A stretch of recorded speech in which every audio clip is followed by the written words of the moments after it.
Good morning, everyone. This is Shania Obian, and I am your Revenue Management Reporter for today.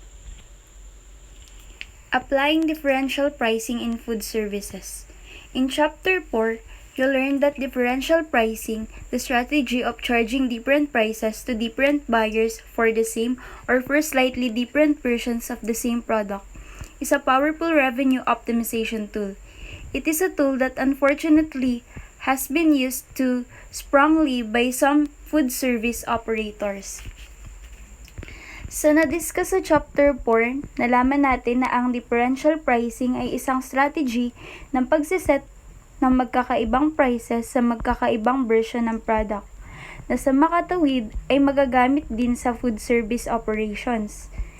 Karamihan sa ating mga restaurateurs ay gumagawa muna sila ng single price para sa menu items na kanilang ibebenta, and after that, kapag na-reprint na yung menu, yung individual menu items na yun ay idadagdag o aalisin depende kung gaano siya kabenta. And if madagdag yung bagong menu item na yun, ikakalculate yung kanyang cost at may establish ang price nito base sa kung ano ang ginagamit na pricing method in that particular restaurant.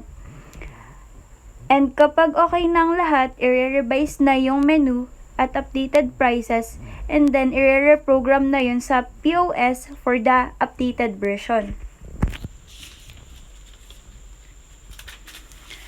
Today, significant advances in print, display technology, and POS system programming could allow this historical procedure to change radically.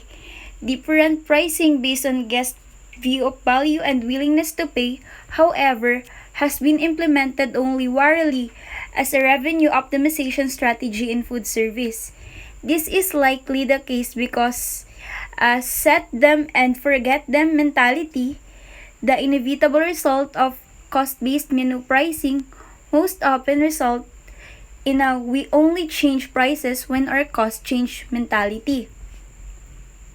In this slide, it pointed out the rapid changes in our technology, especially when it comes to our POS system in restaurants, and differential pricing ay laging nakabase sa kung ano ang view of value at willingness to pay ng guest. So, hindi tayo pwedeng basta-basta magtaas or magbaba ng prices. It should always be studied accordingly. Successful restaurateurs know that seeking to compete solely on the basis of low cost is a losing strategy.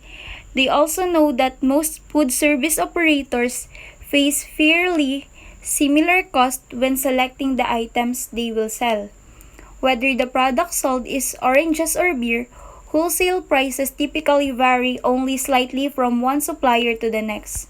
The result, in too many cases, is the competing food service operations, all of which are paying nearly identical prices for their own goods, inevitably reduce quality to reduce their cost. Unfortunately, this cost-based action frequently leads to reduced perception of the value they offer to their customers. Such an approach is bad for individual food service unit and bad for the entire food service industry. Alam ng mga successful restaurateurs kung paano sila makikipag-compete at hindi nila sinasuggest yung low-cost strategy dahil maaari yung maging sanhi ng pagkalugi.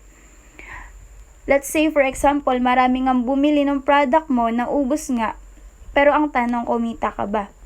At yun din sa kanila kadalasan sa mga gumagamit ng low-cost strategy ay bumababa din ang product quality. At mas mahalaga na panatilihin nating high quality yung product dahil mas pinipili yun ng right customers. You know that if you wanted to buy a car, you would not likely purchase the car that sells for the very lowest price in your area. That car probably would not even start. Rather, you would look for the car that provided you the most value for the price you could afford. In a similar manner, you were purchasing a clothing item, such as blue jeans, for yourself it is unlikely you would choose absolutely lowest price jeans you could find because you recognize there are quality differences in jeans. You are most likely to have rationally and choose the jeans that provide the most value to you. In this slide, it talked about the example of choosing high quality products and services. For example is the car. Kung bibili ba tayo ng sasakyan, pipiliin ba natin yung mura pero hindi nag-start? Syempre, yung pipiliin natin is yung nasa good condition at pasok sa ating budget. Kagaya rin kapag bumibili tayo ng damit. Di ba mostly naman magkakaiba ng price depende sa quality or tela ng damit. Pero ang pipiliin nating mas nakararami ay yung may magandang quality kahit na may kamahalan. In any service industry, including food service, if the word value comes to used interchangeably with the words low price rather than higher quality, significant problems will inevitably result. This is especially true in the sale of food and beverages. Hospitality professionals, more so than the average person, know it is absurd to believe that the quality of all foods and beverage ingredients are the same. The quality of the most products, cheese and wine are two excellent examples, vary a great deal. Seeking to sell such products at the lowest possible menu price rather than the highest possible value menu makes little sense. Yet, it occurs all too frequently. So, sinasabi dito na sa ating food service industry, napapalitan yung essence ng value of the product sa pagpili ng mga customer ng mga product na mas mura kaysa sa may magandang quality. And alam naman natin, since nasa industry tayo, na ang mga ingredients sa F&B ay hindi magkakapareho ng price and quality. Let's say for example ay yung cheese and wine. Di ba alam naman natin na marami silang varieties and hindi ganun kamura yung iba. At magkakaiba rin ang quality. Certainly, the specific food and beverage products sold in an operation have some impact on value perception and some guest willingness to pay. As a result, a 20-year-old Scotch may well demand a higher selling price than a 5-year-old Scotch. In the same manner, USDA prime beef steaks will command a higher price than USDA choice or USDA select beef steaks. It is important to recognize, however, that the increased quality of these products is not synonymous with increased value and customers' willingness to pay. So, mahalagang malaman natin na yung food and beverage na binebenta natin sa iba't ibang customers ay may different impact din sa kanila. Tulad nung binigay na example dito, which is about sa Scotch whiskey. Aware naman tayo na pag mas matagal na preserved ang isang Scotch, mas mataas yung kanyang value.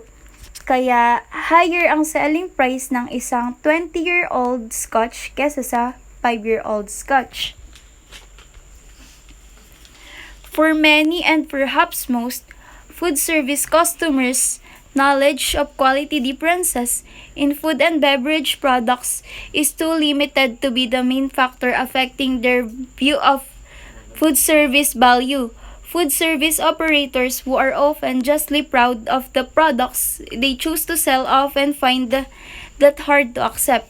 To prove it to yourself, however, simply ask a non-hospitality friend or colleague to tell you the difference between choice and select beef, or between Roquefort and blue cheese.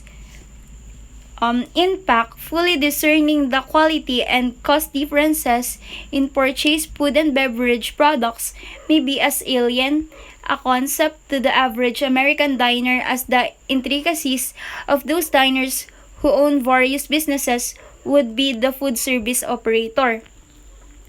In this slide naman, sinasabi na ang mga customers natin or non-hospitality friends ay may limited knowledge lang about quality differences. So, ibig sabihin, hindi sila gaanong familiar sa kung ano yung high quality sa ginagamit nating mga ingredients. Kaya ganun yung kinalalabasan ng price.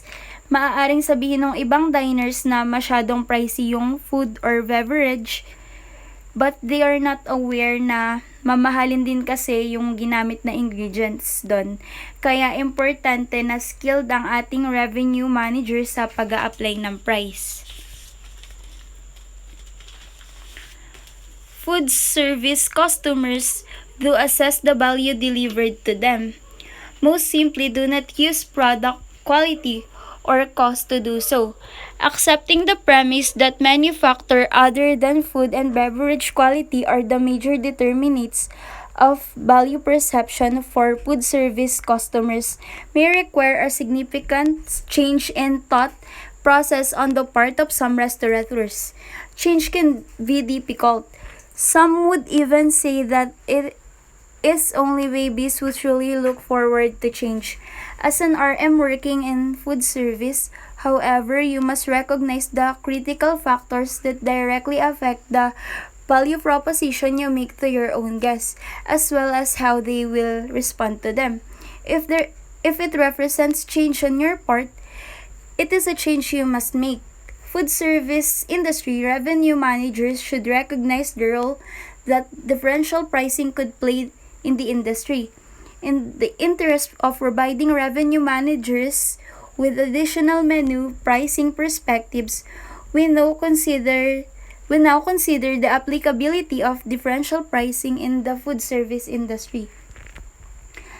Bilang isang revenue manager, dapat alam mo yung mga factors na makaaapekto sa value ng product para sa iyong mga customer.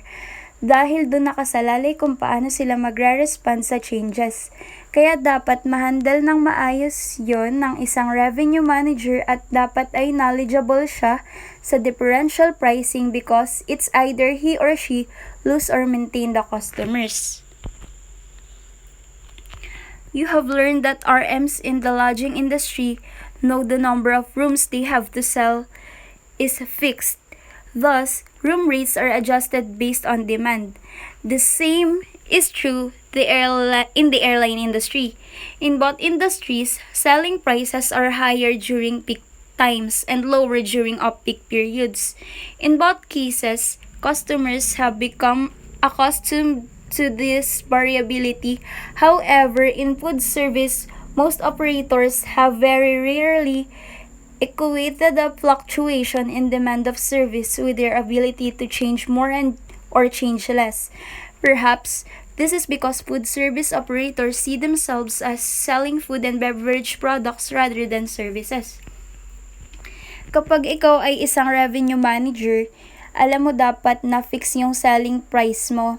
Hindi yun pwedeng dahil kakilala mo, bibigyan mo siya ng discount. Dahil hindi pare-pareho ang prices ng rooms sa lodging industry, lalo na during peak season. Expected naman natin na mas mahal ang room rates dahil mataas ang demand. At alam din naman natin na kadalasan sa hospitality products ay rooms, seats, and services. So kapag hindi na-occupy yung mga yon, considered siya as revenue loss. Actually, it is interesting that the food service industry has not fully embraced the willingness to pay pricing concept introduced earlier in this book and the differential pricing strategies that logically flow from the pricing approach. The hospitality industry has certainly borrowed other ideas from the airline industry. One example is the creation of frequent diner programs patterned after the airline frequent flyer programs. In fact, it is hard to find the successful restaurant today that doesn't offer some type of rewards program for its best customers. The concept of utilizing yield in pricing, however, has not been fully embraced by food service operators, despite, as shown in Figure 10.6, the several similarities between the way in which restaurants, hotels, and airlines create gross revenues. Finally, we learned that differential pricing is very relevant in all aspects of hospitality industry. That's why we must practice how to fill the rooms in the hotels, the seats in the airlines, in the chairs in the restaurants, because if not, it is considered as perishable. So we must take advantage of the differential pricing to earn and optimize revenue. Thank you for listening and keep safe everyone.